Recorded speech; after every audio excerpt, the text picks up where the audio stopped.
家事労働の価値の再定義、見えない労働から尊重されるべき専門性へ。朗読、黒川ひとみ。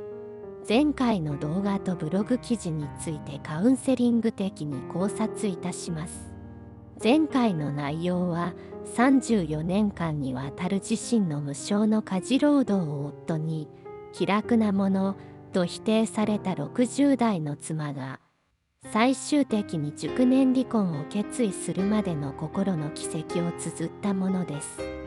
定年退職した夫の存在が重荷となる中で、妻は自分の長年の労働が当たり前として感謝も評価もされない現実に直面し、家事労働の真の価値の再定義を試みます。娘の励ましを受け、家事代行サービスという見えない労働を専門性として社会に認められる新たな職を見つけた彼女は、初めて得た給与と生きる喜びを胸に、離婚届を34年分の給与明細として夫に突きつけ、新しい人生へと踏み出していく勇気ある自立の物語がテーマとなっています。このお話では、熟年離婚が最終的な解決になりましたが、本来夫婦は助け合い、協力し合い、高め合い、幸せに人生を共に歩んでいければいいですね。なぜそうならず熟年離婚になってしまうのかを、家事労働の価値というテーマで考えてみたいと思います。あなたの家庭は大丈夫？ある60代女性の決断から学ぶ見えない労働の重み。前回の物語は34年間の結婚生活の末、60代の主人公が離婚を決意する物語です。彼女を長年支え続けてきた献身は、定年退職した夫からの一言でもろくも崩れ去りました。君はいいよな、気楽なもんだ。関係を修復不可能な段階へと進める決定的な一言になる瞬間です。この言葉は彼女が34年間12,410日、約30万時間にわたって家族に捧げてきた労働の価値を根底から否定するものでした。もしあなたが日々の家事を担っているならば、自身の労働が持つ本来の価値と専門性を再認識する機会となるでしょう。そして、もしあなたがパートナーの家事に支えられているならば、2人の協力関係をより豊かで持続可能なものにするための大切なヒントが見つかるはずです。1、見えない労働とは何か。物語から紐解く当たり前の裏側。夫婦関係に亀裂を生じさせるこの問題の根源にあるのが、私たちが見えない労働と呼ぶ概念です。物語の過程はその構造を紐解く上でまさに典型的なケーススタディと言えるでしょう。当たり前という名の呪縛。主人公の夫にとって妻が家事をすることは息を吸うのと同じくらい当たり前のことでした。34年間、彼は妻の労働に一度として疑問を抱くことも感謝の言葉を口にすることもありませんでした。毎日繰り返される食事の準備、掃除、洗濯。それらは感謝されるべき貢献ではなく、ただそこにあるべき機能としてしか認識されていなかったのです。これが見えない労働を生み出す第一の側面です。価値の否定がもたらすもの。この当たり前という認識はある日、鋭利な刃物となって主人公の心を深く傷つけます。夫が吐き捨てた言葉は、彼女が捧げてきた人生そのものを否定するものでした。君はいいよな、何の心配もせず、俺が稼いだ金で家のことだけやっていればよかったんだから気楽なもんだ。この一言は彼女の中で曖昧だった不満を離婚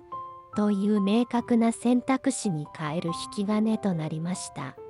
30万時間にも及ぶ労働が気楽なものという言葉で塵のように吹き飛ばされてしまったのです。なぜ見えなくなるのか。ではなぜ家庭内の労働はこれほどまでに見えなくなり軽視されてしまうのでしょうか。物語と専門家の分析から主に2つの背景が浮かび上がります。金銭的対価の不在。社会では労働の価値は賃金という形で測られることが一般的です。しかし家庭内の労働には給料が発生しません。そのためお金を稼ぐ過得労働が優位に置かれ、家事のような無償労働は経済的に軽視されがちになります。俺が稼いだ金でという夫の言葉はこの価値観を如実に表しています。感謝の不在。日々の繰り返しの中で労働の成果は特別なことではなく当然の義務とみなされるようになります。食事が用意されていること、清潔な服が着られること、整頓された部屋で過ごせること、その一つ一つが誰かの労働によって支えられているという事実が忘れ去られ、感謝の対象ではなくなってしまうのです。このように金銭的な対価も感謝の言葉もない環境で労働の価値が認められない状況が続くことは、担い手の自尊心と心を静かにしかし確実に蝕んでいきます。ではその見えない労働は本当に気楽なものなのでしょうか。次はその過酷な実態に光を当てていきます。2、気楽な主婦業の真実見過ごされてきた身体的、時間的負担。気楽な主婦業という言葉とは裏腹に、家事労働は精神的にも肉体的にも極めて過酷な労働です。その負担は愛情や責任感だけでは乗り越えられないほどの重みを持っています。終わりのない労働。主人公は自らの労働をこう表現しています。まるでシシフォスの岩のように、誰にも褒められることのない、きりがなく終わりのないことばかり。掃除をしてもすぐに汚れ、食事を作っても食べれば消えてしまう。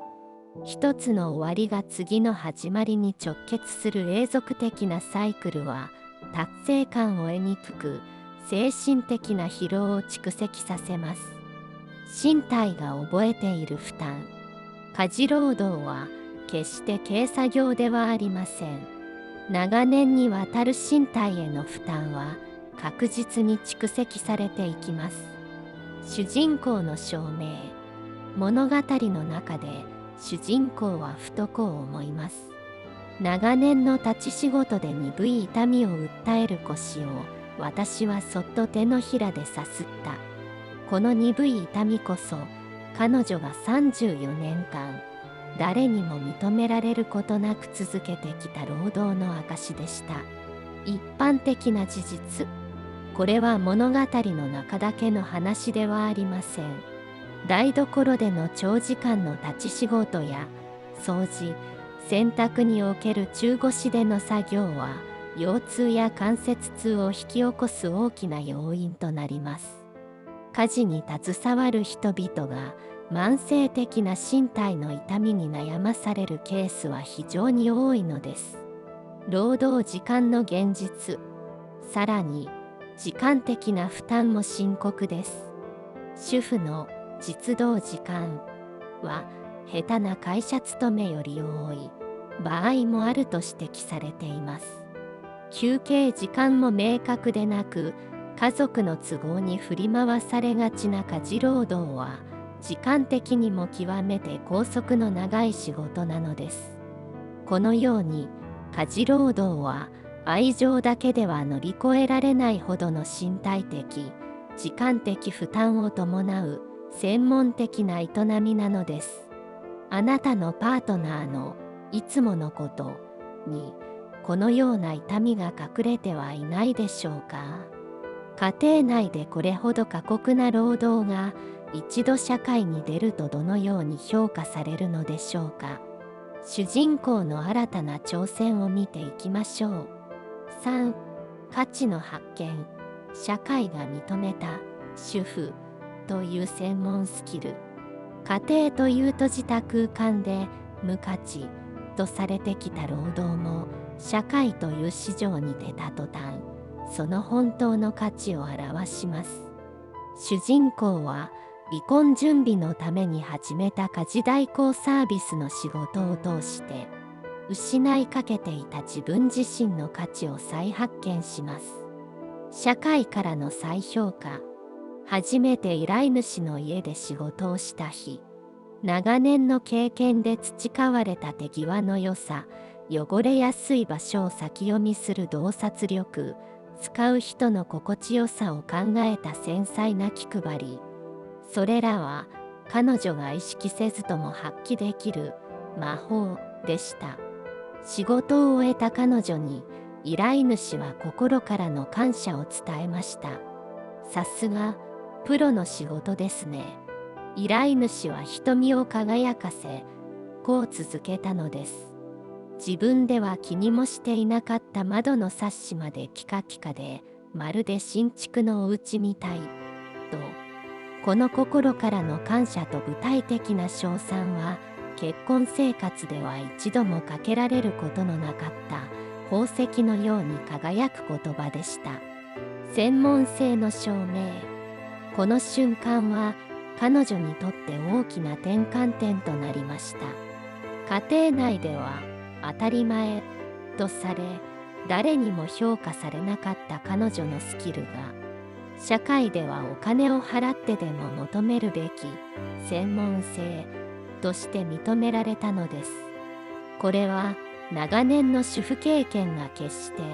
空白の砂漠ではなく、高度な実践値と技術を蓄積した貴重な時間であったことの証明でした。対価がもたらす自己肯定感。数日後、彼女は初めての給与明細を手にします。そこに記された1時間あたり2500円という具体的な市場価値。それは夫の気楽なもんだという言葉によって粉々に砕かれた自己肯定感を回復させる何よりの力となりました。自分の労働が正当な対価を生み、社会の一員として認められたという確信は、生きる喜びと幸福感をもたらし、彼女を強くしました。家庭内で無価値とされていた労働が社会では正当に評価され、対価を生む専門スキルであること。この事実は私たちに家事労働の価値を根本から見直すことを迫ります。一方で、その価値に気づかず妻を失った夫は何を感じていたのでしょうか。次は夫の変化を追ってみます。4、理解への道のり。夫が初めて知った家事の重さ。妻を失って初めて、夫はカウンセリング的な表現では強制的な役割交代と呼ぶ最も痛みを伴い、しかし最も効果的な学びに直面することになります。他者の労働の価値を真に理解する最も確実な方法は、それを自ら体験することなのです。気づきのきっかけ。娘からの痛烈な一言、お父さんが仕事って外のことだけ見てられたの、誰のおかげ？お母さんがこの家を全部一人で守ってきたからじゃない。この言葉が表現するように、妻の見えない労働が夫の仕事生活を支える不可欠な基盤であったという事実に直面します。自分の社会的成功が妻の献身の上に成り立っていたことをようやく理解し始めたのです。身体で学ぶ困難さ。しかし、本当の理解はここからでした。夫は自ら家事をこなす中で、その過酷さを身体で学んでいきます。慣れない手つきで洗濯機を回し、掃除をすれば腰を痛め、家事の膨大さと終わりのなさを実感します。これは頭での理解ではなく、痛みや疲労を伴う身体に刻み込まれる学びでした。本質的な理解。この物語では熟年離婚で終わっていますが、最終的に夫は家事労働の最も本質的な性質を悟ることでしょう。彼は妻がいない生活を経験した後、当たり前の見えない家事労働が見え始めたことでしょう。これは家事が単に大変な作業であるというレベルを超え、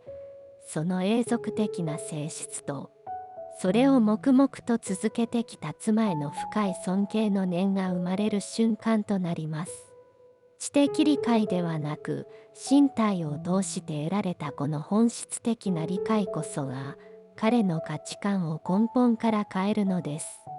最後に、これからの夫婦関係について考えてみましょう。結論、新たなパートナーシップを築くために、ある60代女性の物語を通して見えない労働の問題を紐解いてきました。家庭内で当たり前として軽視されていた労働が実は過酷な身体的、時間的負担を伴い、社会に出れば経済的価値を持つ専門性の高い仕事であったこと、そしてその価値は直接体験することによって初めて真に理解されるということを確認しました。物語の結末では熟年離婚で終わっていますが、できうれば伝統的な性別役割分業から脱却し、互いの貢献を尊重し、協力して家庭を運営していく尊重と協働に基づく対等なパートナーシップへと移行するという認識を持つきっかけになればと考えます。男性は外で働いてきたという自負やプライドがあるのが一般的です。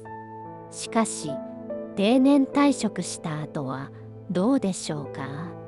専業主婦には定年退職がないのです。定年退職を機に熟年離婚という問題が発生しないようにできることは何でしょう。この物語は私たち一人一人に問いかけています。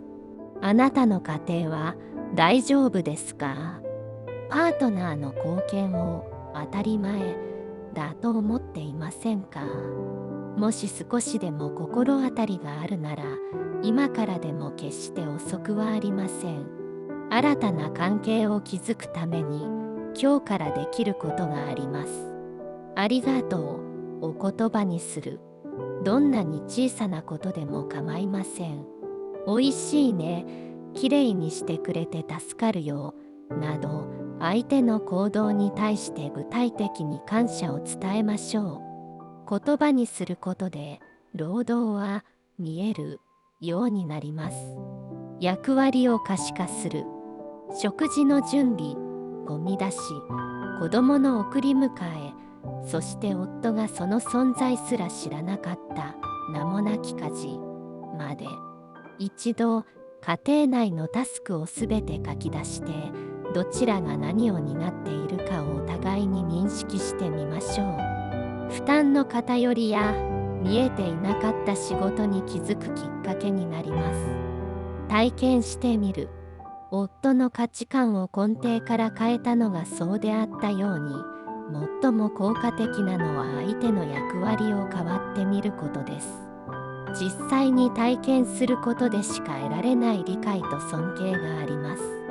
何歳からでもどんな状況からでもお互いの関係性を見つめ直し、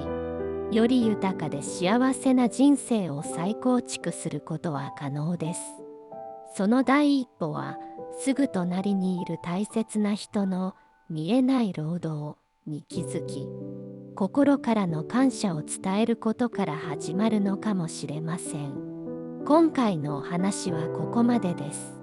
あなたの心に響いた場面や似た体験があれば、ぜひコメントで教えてください。一つ一つ大切に読ませていただきます。最後までご視聴ありがとうございました。黒川ひとみ